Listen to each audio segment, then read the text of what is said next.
착각에 대해서 이야기를 좀 할게요. 여러분들은 착각을 자주 하시나요? 예, 착각을 안 하는 사람은 잘 없겠죠. 우리에게 가장 큰 착각은 뭘까? 그냥 내 생각에는 우리에게 가장 큰 착각은 내가 별로 착각하고 있지 않다라고 생각하는 거 아닌가 싶어요.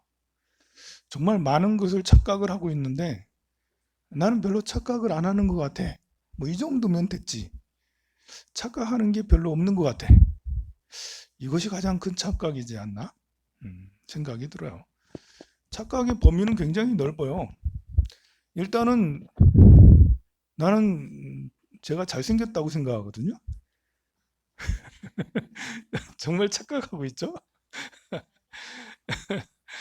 잘생겼다고 생각하고, 뭐 저는 지능이 굉장히 좋다고, IQ는, 지능 지수는 별로 좋게 안 나오지만, 그래도 머리가 좋다고 생각했고요. 또 이렇게 감성 지수라고 해야 되나? 감성 지수도 굉장히 뛰어나서 남하고 공감을 잘한다라고 생각하고 있어요. 어, 그리고 어떤 것이든 아주 좋은 선택을 한다고. 나름 이제 자신감이 막 넘치네요. 그런 착각이 있는가 하면 또 그 말고도 이제 세상에 대한 착각에 가질 수가 있죠.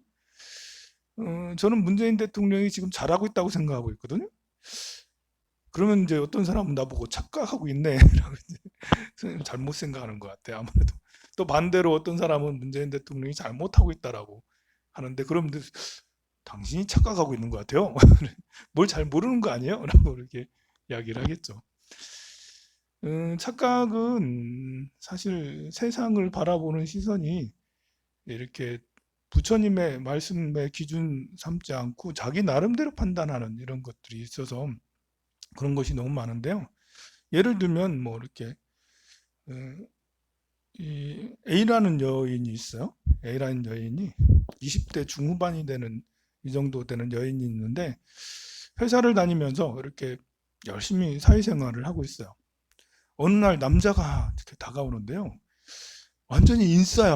뭐 이렇게 그 키도 크고 잘생겼고요. 인기도 많아. 돈도 많아. 집안이 빵빵해. 그리고 얼마나 상냥하고 배려심 많고 예절 바른지, 야, 놀라울 정도예요. 모든 여인들이 다 이 남자를 이상형으로 삼을 정도로 굉장히 훌륭한 남자예요. 그래, A라는 여인은 자기는 보통이라고 생각하는데, 그 남자가, 멋진 남자가 와가지고 나는 당신에게 반했어요. 저랑 좀 사귀면 안 돼요? 그렇게 했을 때 좋긴 좋았는데 굉장히 부담스러워. 그래서 한 번을 만나고 두 번을 만나고 만날 때마다 뭔가 불편해. 너무 잘나서. 너무 너무 잘나서 만날 때마다 괜히 불편하고, 이거 내 옷이 아닌 것 같아. 나랑 이게 안 맞는 것 같아. 결국은 스스로 계속 부담스럽고 하다가 나중에는 헤어지게 됐어요. 그리고 얼마 안 있어서 B라는 남자를 만났거든요. B라는 남자를 만나니까 약간 이제 불쌍해. 불쌍해. 좀 내가 보호해주고 싶고, 또 이렇게 착하긴 착한데 한 번씩 성을 내, 화를 내. 그러면서 그 뒤에 또 금방 또 잘못했다라 하고, 또 이렇게 금방 또 이렇게 미안하다 그러고 또 착해. 근데 한 번씩 화를 내. 그러다 한 번씩 과소비를 해. 또 쓸데없는 걸 자꾸 사. 뭐라고 하면, 아, 내가 좀 착각해서 그래. 미안하다고, 미안하다고. 또 금방 또 사과를 잘해. 그래, 이제 이렇게 자꾸 사귀다 보니까 술도 잘 먹네? 술도, 술, 술을 어떤 때는 밤새 먹네? 술 먹고 나서 좀 약간 꼬장도 피우긴 하는데 또 금방 또 미안하다고 그래. 그렇게 하기를 1년이 지나고 2년이 지나고 혼기가 차니까 이제 결혼을 어, 했어요. 결혼하고 나서 보니까, 이제 참 이제 폭력적이고, 어, 또 주정뱅이고, 또 무능하기까지 해. 또 나중에 빚도 져. 비트코인 같은 거 해가지고 빚도 지고 막 이렇게. 아, 나중에 이렇게 상담을 하고 나서 보니까요. 이 A라는 여자는 가정에 아버지가 굉장히 폭력적이었고 자기 오빠가 좀 약간 술 좋아하고 좀 주정 좋아하고 주정도 하고 막 그랬던 거예요. 이 A라는 여인은 어렸을 때부터 자기 아버지 같은 남자를 절대로 만나지 말아야지, 오빠 같은 남자를 절대로 만나지 말아야지 굉장히 다짐을 했어요. 이런 남자는 절대 싫어 라고 이렇게 생각을 했는데, 이상하게 그 멋진 남자는 정말 이상형인데 불편한 거야. 아니 그 멋진 남자랑 결혼했으면 부잣집에서 상냥하기도 하고 예의가 바르다고 했잖아. 그러니 얼마나 자기한테 잘해줬을 거예요. 근데 그 남자를 차고 B라는 남자를 만났는데, 세상에 자기 아빠하고 자기 형하고 같이 플러스를 해놓은 사람이, 그러니까 자기가 어렸을 때부터 싫어했지만 아빠하고 이런 가족을 싫어했지만 익숙해져 있던 거예요. 자기한테 익숙해져 있어. 결혼해서 이렇게 같이 사는 남자는 참 이렇게 나를 사랑해주고 나를 행복하게 해줄 수 있는 그런 사람을 만나야 되는 거잖아요. 그런데도 자기는 착각에 빠져 있었죠. 자기 착각에 빠져 있고, 나는 이 남자가 진짜 좋아. 술 주정하고 뭐 이렇게 화를 내고 금방 또 미안하다고 하니까 얼마나 또 착해. 어리버리 하잖아. 또 약간 내가 또 뭐 해줘야 될 거, 보호해줘야 될 것 같고, 이 사람은 참 좋은 사람이야 라고 그러면서 이제 결혼을 한 거죠. 이건 그 남자를 좋은 사람이야 라고 생각하는 건 착각이죠. 익숙함이 있었던 거야. 익숙함이 어렸을 때부터 그 익숙해서 싫어했는데 익숙해진 거야 이미. 그리고 진짜 멋있고 훌륭한 사람은 불편해. 야, 뭐예요 도대체. 진짜 멋있고 훌륭한 사람하고 같이 살아야지. 우리는 이렇게 누구를 만나더라도 유유상종이라고, 친구를 만나도 비슷한 사람 만나는 거예요. 좀 이렇게 더 나은 사람, 더 좋은 사람, 훌륭한 사람 불편한가 봐. 혹시 제가 불편한 건 아니겠죠? 불편한 게 당연하지. 불편하죠 뭐. 다르잖아. 여러분들은 제가 불편하죠, 그죠? 뭐 이렇게 이야기를 할 때, 그럴 때는 뭐 이렇게 하지만 따로 개인적으로 만나봐요. 그 커피숍에 앉아가지고 뭐 하겠어요? 어휴, 할 말도 없고요. 참 상황이 난감합니다. 예. 서로 어디 벚꽃 구경하러 가봐요. 구경이 되겠어요, 그게? 안 그러니까 저런 불편한 게 맞아요. 음, 우리가 이제 착각하는 그런 범위는 굉장히 광범위한데요. 우리는 이제 이렇게 세상을 바라보는 게, 또 보고 듣고 느끼고 하는 게 좀 색안경을 끼고 보고, 색안경을 끼고 듣고, 색안경을 끼고 느끼고 하는 게 있어요. 크게 5가지 색안경을 우리가 끼고 봐요. 세상을 바라볼 때. 그냥 바라보지 않는다니까. 세상을 볼 때 있는 그대로 진실되게 그냥 그 본성 그대로를 바라봐야 되는데 색안경을 끼고 본다니까요. 어떤 색안경을 끼고 보냐? 첫 번째는 먹는 것에 대한 색안경이에요. 먹을 것, 식욕에 대한. 배고프면 달라 보이죠, 모든 게. 배부를 때 달라 보이고 배고플 때 달라 보여. 이게 보일 때, 배고플 때 보는 거하고 배부를 때 보는 거랑 다르다니까요. 냄새 맡는 것도 배고플 때 냄새 맡는 거하고 배부를 때 냄새 맡는 거 완전 달라요. 배가 고플 때 이렇게 그 된장찌개 냄새 완전 죽이잖아요. 배가 부르면 별로예요. 그냥 아무리 냄새가 좋아도 배고플 때는 고기 굽는 냄새 와 이제 죽이죠. 이제 그런데 배가 부르면 진짜 고기 냄새 이러면서 이제 이게 이렇게 다르다고요. 이렇게 먹을 것에 대해서도 이렇게 맛있고 맛없고에 대해서, 누가 음식을 해줬는데 정말 맛있어. 그 사람 인격이 달라 보인다니까. 누가 음식을 해줬는데 정말 맛없어. 아무리 예뻐도 좀 달라 보인다니까요. 그래서 우리는 먹는 것에 대한 욕구에 따라서 또 이제 이렇게 밥을 한번 사줘. 맛있는 밥을 사줘. 그럼 달라 보인다니까요. 그래서 여러분들이 타인들에게 밥을 자주 사줘요. 맛있는 데를 찾아가지고 맛있는 밥을 잘 사주면 여러분들이 평판이 굉장히 좋아져요. 밥 잘 사주는 누나 이렇게 되고 밥 잘 사주는 누가 엄마가 되고 막 이렇게 됩니다.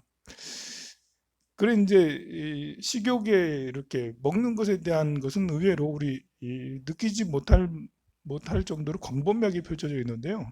그거보다 훨씬 더 광범위하게 이렇게 색안경이 껴지고 있는 것은 성적 욕구죠.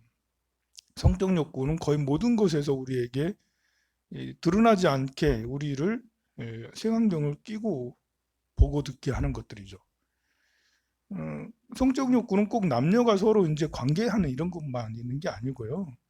디자인적인 이런 것들도 또 이렇게 외향적인 외모적인 이런 모습, 옷을 입고 이런 것들도 그렇고 향기, 좋은 향수를 뿌렸을 때 하고 칙칙한 총각 냄새 나는 거하고 이거 다르거든요. 그런 거 뭐 아주 향기가 굉장히 좋은 냄새를 그 했을 때 매혹적이다 아니면 굉장히 기분이 좋다 참 좋은 사람이다 이렇게 느끼고 입냄새가 장렬해봐. 제가 옆에 갔는데 멀리서 보면 제가 좀 멋있죠, 그죠? 멋이야. 제가 아무리 멋있어도 가까이 가지고 말하는데 입냄새가 잔뜩 나봐요. 야, 완전 와장창이죠. 다 깨졌어. 근데 멀리서 볼 때는 훌륭했는데 가까이서 입냄새가 몸에서 이제 이상한 냄새 나고 그러면 이 그런 그 성적인 어떤 느낌이 매혹되고 매료된 이런 느낌이 완전히 사라지게 되죠. 그리고 이제 이렇게 우리 이제 뭐가 예쁘다, 안 예쁘다 하는 이런 것들도 그런 얘기도 있잖아요. 코카콜라 병은 이거는 사람들이 느끼기에 성적인 이미지를 어느 정도 참작을 해서 만든 디자인이다. 그런 얘기를 옛날부터 많이 했어요. 우리가 이제 그런 코카콜라 병을 만지거나 보는 것만 해도 좋다 나쁘다 이렇게 하잖아요. 그게 이제 성적인 색안경을 끼고 보고 또 향기도 색안경을 끼고 보고 듣고 하는 거죠. 색깔도 마찬가지예요. 뭐 하얀색을 좋아해, 빨간색을 좋아해, 파란색을 좋아해. 나는 하얀색만 보면 자지러져. 뭐 이런 거 그런 것들도 마찬가지고요. 우리 텔레비 광고 같은 거 보면 굉장히 섹시하게 이렇게 특히 이제 뭐 이렇게 핸드폰, 스마트폰 광고 굉장히 섹시하게 광고하고요. 전자제품도 무슨 냉장고, 뭐 휘센 이러면서 이제 뭐 이렇게 전자제품 광고들도 굉장히 이렇게 섹시하게 꼭 남자 여자가 나오지 않는다 하더라도 그 디자인이나 어떤 음악이나 이런 것들이 모두 다 사람을 매료시키게 만들죠.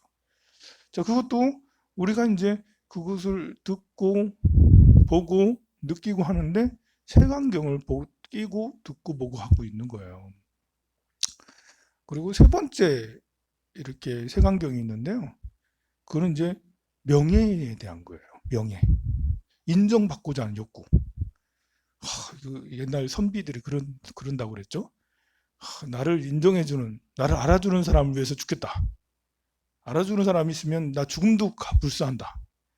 굉장히 선비적인 말이고 의리가 있는 말이고 좋은 말이라고 생각하겠지만 우리 불교적 입장에서 보면 잔챙이에요, 잔챙이. 겨우 누가 나를 얼마나 알아주는 사람이 없으면 알아주는 사람을 모든 사람들이 다 알아주고 이렇게 원력이 엄청 장대하면 알아주는 거 가지고 사람을 따르고 이렇게 그 사람을 위해 죽고 이런 게 아니잖아요. 정의로운 사람을 따르고 정의로운 것을 위해서 죽고 이래야 되는 것이지 나를 알아주는 사람을 위해서 따라주고 그럼 독재자가 나를 알아준다고 너 와서 내 밑에 일해 라고 해서 충성할 거예요? 좀 그렇잖아. 논리적이지 않아요. 우리가 이제 일상생활 속에서 내가 황룡사에 왔는데 나를 알아주는 사람이 하나도 없어. 3일째, 4일째 왔는데 밥 먹으라는 사람 하나도 없고 스님도 그냥 휘잉 지나가고 눈 한 번 안 마주치고 또 신도들도 거의 그림자 취급을 해. 이절은 토세가 너무 심한가벼. 토세가 심하네. 자기를 알아주는 사람 없고 끼워주는 사람이 없으니까 그걸 보고 아니 우리는 그냥 평상시대로 생활을 했어 절에 와가지고. 근데 이 새로 온 사람은, 그리고 또 어쩌다 한 번씩 오는 사람은 텃세라고 혼자 착각하는 거예요. 아무도 그 사람을 이렇게 멀리하거나 그러지 않고 우리가 텃세 부르는 것도 아닌데 엄청 착각을 하고 있는 거죠. 이게 모두 다 명예에 대한 욕구, 나를 안정해주고 알아봐줬으면 하는 그런 데 대한 욕구가 이제 욕구의 색안경을 끼고 하는 거죠. 그런 색안경이 껴져 있으니까 인간관계에서 심각한 문제가 발생을 해요. 아니, 나랑 옆에 둘이서 같이 갔는데 옆에 있는 사람은 칭찬을 엄청 해주고 옆에 있는 사람은 박수 쳐주고 뭐 계속 눈길을 주는데 나는 그림자 취급을 하고 나는 칭찬 하나 안 해주고 이러면 괜히 썩나고 시기 질투, 썩나 기분 나빠, 짜증나, 속으로 짜증나고 뭐 그런 데를 하는데 밖으로 짜증내 뭐 왕짜증 이렇게 표출까지 다 해. 이거 그래서 그런 거거든요. 보면 누구는 상 받는데 나는 상 하나 못 받는다고. 내가 졸업식 하는 거 별로 안 좋아해요. 졸업식 졸업식을 하면 졸업이라는 게 누구는 상장을 주고 누구는 한 시간 내에 있어도 가만히 앉아 있게 되는 게 졸업식이잖아요. 저는 학교 다닐 때 늘 앉아 있는 사람이었고요. 상 받은 적이 없으니까. 또 어디 이제 모임 같은 데 가서 이제 뭐 종단 연합회를 가고 어딜 가고 그래도 저는 뭐 사실 가만히 찌그러져 있는 게 좋거든요. 편안하고. 나를 이름을 안 불러, 저렇게 그 내빈 소개하는데 내 이름 안 불렀으면 좋겠어. 저는 그냥 안 불렀으면 그게 속 편해. 근데 어떤 스님은 이름을 자기 본명 안 불렀다고 자기가 찔러 가가지고 내 거 부르라고. 내 거 부르라고. 또 그렇게 안 하고 차라리 그렇게 하는 게 낫지. 그렇게 안 하고 나중에 뒤에 입이 이만큼 나와가지고 날 무시했다라고. 이러면 참 난감입니다 이게. 그 우리 일상 생활 속에서도 이렇게 자기가 아무도 왕따를 시킨 게 아닌데 자기가 밀려났다, 인정받지 못했다, 알아주지 않는다, 이런 것 때문에 내가 힘들어 죽겠어. 내가 저는 여러분들한테 칭찬을 많이 하라고 늘 강조하고 이야기를 드리고 하잖아요. 근데 막상 내가 잘 못해 그거를. 그래가지고 엊그저께 여기 지나가면서 종무소에서 방송 수고했어요 했더니 몇 년 만에 처음 듣는데요 스님? 그동안 내가 수고했다는 말 하나도 안 했나? 아이 참 내가 나한테 문제가 참 많구나. 근데 내가 꼭 이렇게 노력을 해야 되나 그런 걸? 아니 사람들이 그런 번뇌가 없으면 좋겠어요. 누가 칭찬하든 안 하든 그냥 늘 자존감에 훅 차 있어서 내가 해야 할 일을 하고 누가 알아주지 않아도 청소 열심히 하고 누가 알아주지 않아도 봉사 열심히 하고 누가 알아주지 않아도 기도 열심히 하고 이게 자기 스스로 자기 만족 속에 해야 되는데 꼭 누가 알아주기를 바라고 또 특히 스님 그 이제 자주 하시는 말씀들이 저는 주로 듣는 말이 주지스님 있을 때하고 없을 때랑 다르다라는 거예요, 사람들이. 아니 내가 없으면 다 농떼기 치고 뒷짐지고 있는가?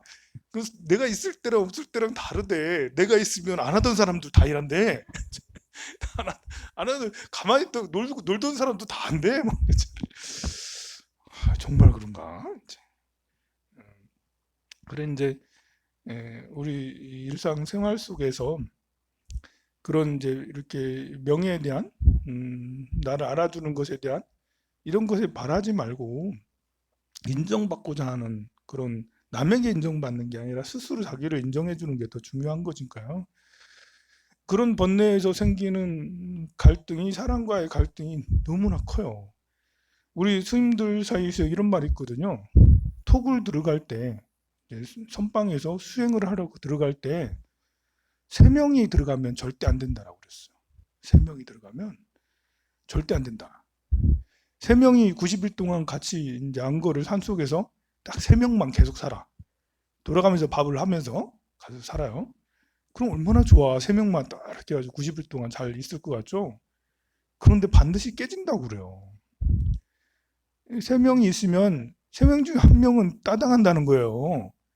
딸을 시키려고 한 게 아니라 사실 세 명 중에 이렇게 있으면 호흡이 더 잘 맞는 두 명이 있을 거 아니에요. 세 명이 이렇게 있으면.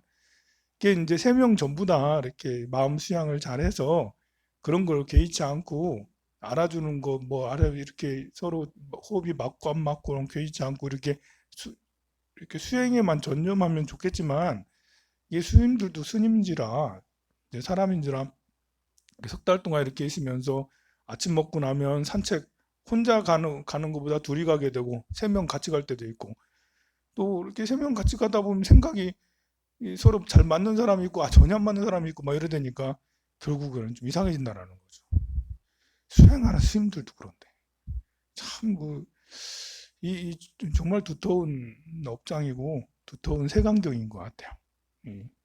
세 번째가 바로 이 명예에 대한 색안경을 우리가 끼고들 봐요. 네 번째 색안경은 소유에 관한 색안경이에요. 갖고 싶다. 이렇게 소유에 대해서 뭘 갖고 싶다. 뭐 돈을 갖고 싶다. 집을 갖고 싶다. 사람에 대해서도 마찬가지예요. 남녀가 서로 이렇게 순수하게 사랑하면 되잖아. 집착이나 애착을 갖는다는 것이 내 것이다 라는 순간 그때부터 집착, 애착이 더 커지잖아요. 그러니까 서로 순수하게 사랑할 때는 이게 힘들지 않았어. 그런데 소유하고자 하는 그런 애착이 들어가면서부터는 이 남녀 관계가 이렇게 행복하기보다는 불편한 관계가 또 많이 힘든 것이 자주 생기게 되는 것이죠. 그리고 이렇게 뭔가를 소유하고자 하는 이런 것이 우리 스님들은 그런 무소유를 이야기를 하면서 옷도 한 벌이면 돼. 돈은 지니지 않아도 돼. 먹을 것도 하루에 한 끼면 돼. 이래야 되는데 이제 그것은 그 하나를 더 소유하고 옷을 한 벌을 더 갖고 두 벌을 갖고 세 벌을 갖고 그러면 또 안정된 집을 또 좋은 집 또 이렇게 차도 그냥 차 없어도 되고 있어도 그냥 소형차 그냥 있어도 되는데 굳이 또 더 좋은 차 뭐 꼭 제네시스까지 가야 돼 이제 쭉 하다 보면 이렇게 이제 또 그런 걸 차를 마음에 드는 차를 소유하면 자기 자식보다도 더 아껴 얼마나 닦아대고 뭐 이렇게 깨끗이 하고 그러는지 그래요. 강아지 같은 것도 그래요. 이제 이렇게 반려견 같은 이런 것들도 그냥 반려견이잖아. 그냥 계속 하다 보면 소유에 대한 이런 것이 커져서 정말 애지중지하고 막 그렇게 해요. 자식도 마찬가지예요. 자식은 또 다른 인격체잖아. 배우자도 또 다른 인격체고 상호 존중을 해주고 그래야 되는데 자식이 마치 내 것이냐, 배우자가 마치 내 것이냐, 소유에 대한 욕구가 막 이렇게 커져버리면서 소유에 대한 색안경을 끼고 봐요. 내 것, 네 것 또 나눠요, 보면. 이 사람은 나랑 같이 사니까 내 편, 저 사람은 반대편, 누구 편.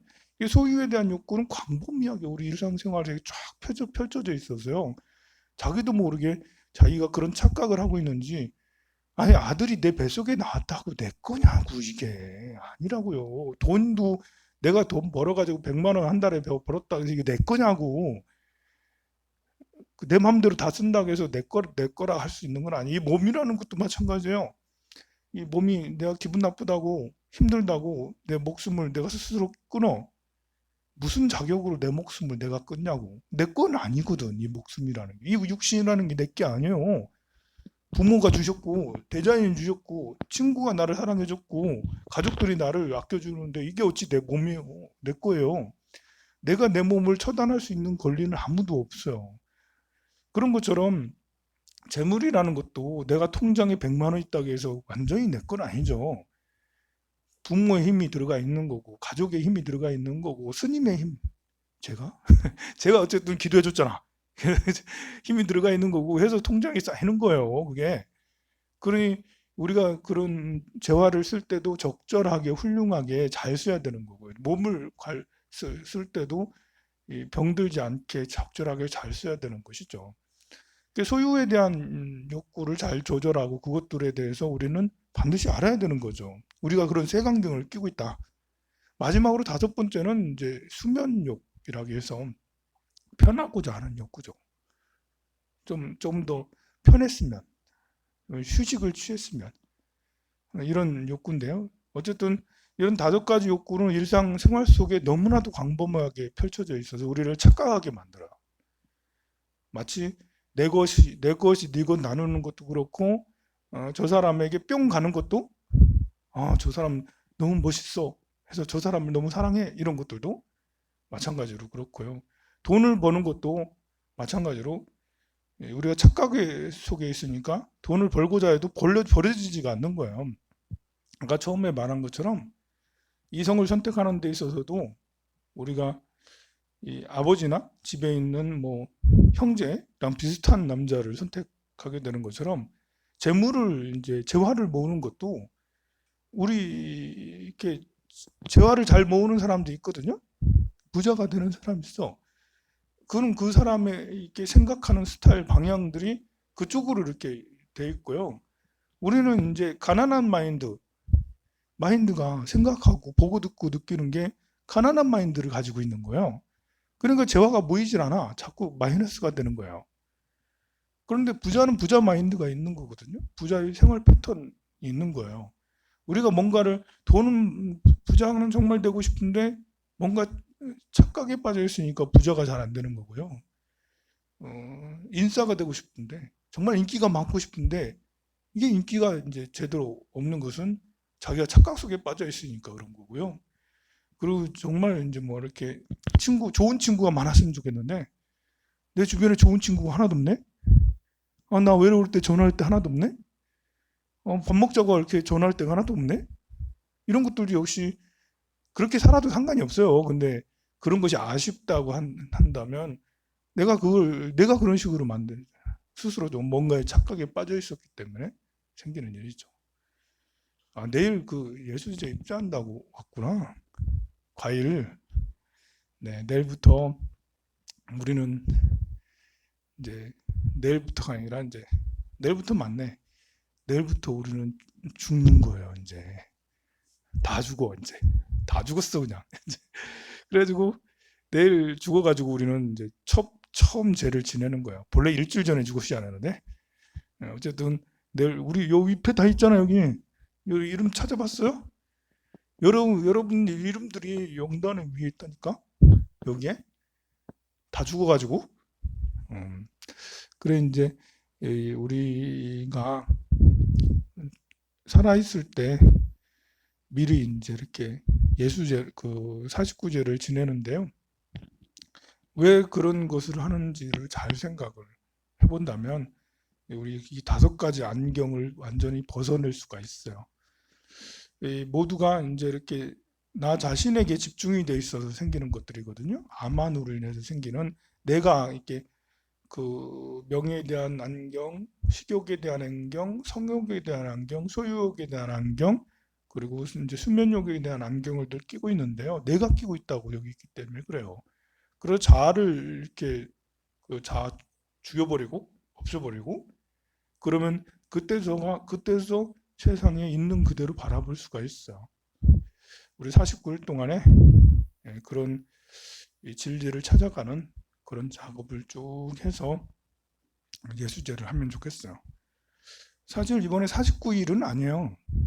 일주일 전에 입제를 했어야 되는데 이렇게 여러 가지 상황상 49일이 아니고 제만 7번을 이렇게 지내는 거야.